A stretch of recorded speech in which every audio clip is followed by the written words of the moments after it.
बहुत ज़माना पहले एक खूबसूरत गांव था जिसके चारों तरफ सरसब्ज खेत, बुलंद दरख्त और रंग बरंगे फूल खिले रहते थे।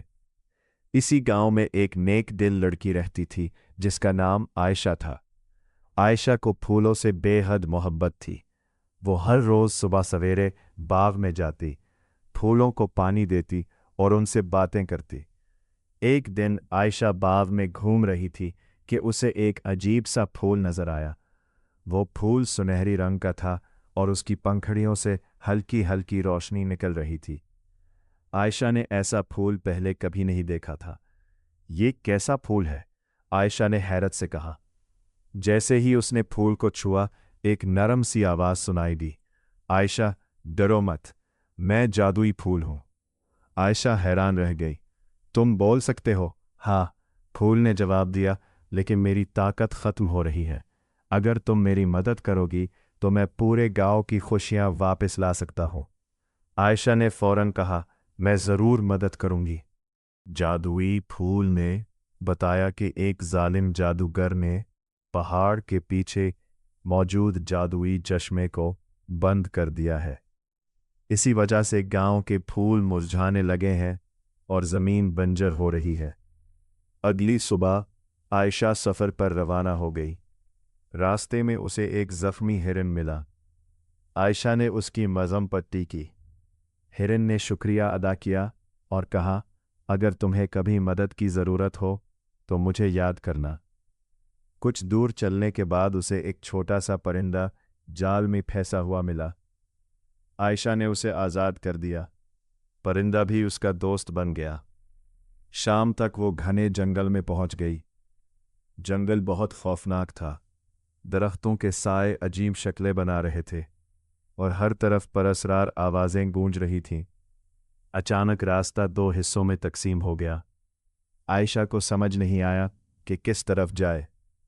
तभी वही परिंदा आ गया। मेरे पीछे आओ, परिंदे ने कहा। परिंदे की रहनुमाई में आयशा सही रास्ते पर चल पड़ी। काफ़ी देर बाद वो एक बुलंद पहाड़ के करीब पहुंची। पहाड़ के ऊपर जादूगर का महल था। महल काले पत्थरों से बना हुआ था और उसके गिर्द धुंध छाई हुई थी। आयशा महल के दरवाजे तक पहुंची तो दो दीव हैकल मुहाफिज सामने आ गए। कौन हो तुम? उन्होंने गरज कर पूछा। मैं गांव को बचाने आई हूं, आयशा ने बहादुरी से जवाब दिया। मुहाफिज हंसने लगे, लेकिन इसी वक्त वो जख्मी हिरन नमूदार हुआ। उसके साथ जंगल के बहुत से जानवर भी थे। जानवरों ने मुहाफिजों का रास्ता रोक लिया और आयशा महल के अंदर दाखिल हो गई। महल के अंदर एक बड़े हॉल में जादूगर बैठा था। उसकी आंखें सुर्ख और चेहरा गुस्से से भरा हुआ था। तुम यहां क्यों आई हो? जादूगर ने चीख कर पूछा। आयशा ने जवाब दिया, मैं जादुई चश्मा आज़ाद करवाने आई हूं। जादूगर जोर से हंसा। कोई भी मुझे नहीं रोक सकता। उसने अपने जादू से तेज हवा और बिजली पैदा कर दी, मगर आयशा डरी नहीं। उसने जादुई फूल को निकाला। फूल की सुनहरी रोशनी पूरे हॉल में फैल गई। रोशनी इतनी ताकतवर थी कि जादूगर की तारीख जादुई ताकत कमज़ोर होने लगी। ये नामुमकिन है, जादूगर चलाया। फूल बोला, मोहब्बत और नेकी की ताकत हमेशा बुराई से ज़्यादा मजबूत होती है। अचानक एक ज़ोरदार रोशनी चमकी और जादूगर का जादू टूट गया। उसी लम्हे पहाड़ के पीछे बंद चश्मा दोबारा बहने लगा। साफ शफाफ पानी पहाड़ों से निकलकर गांव की तरफ बहने लगा। खुश खेत दोबारा सरसब्ज हो गए। मुरझाए हुए फूल खिल उठे और दरख्तों पर नए पत्ते आ गए। आयशा खुशी खुशी वापस गांव लौट आई। गांव वालों ने उसका शानदार इस्तकबाल किया, लेकिन कहानी अभी ख़त्म नहीं हुई थी। कुछ दिन बाद जादुई फूल ने आयशा से कहा, तुमने अपनी बहादुरी साबित कर दी है, लेकिन मेरी आखिरी ख्वाहिश बाकी है। वो क्या? आयशा ने पूछा।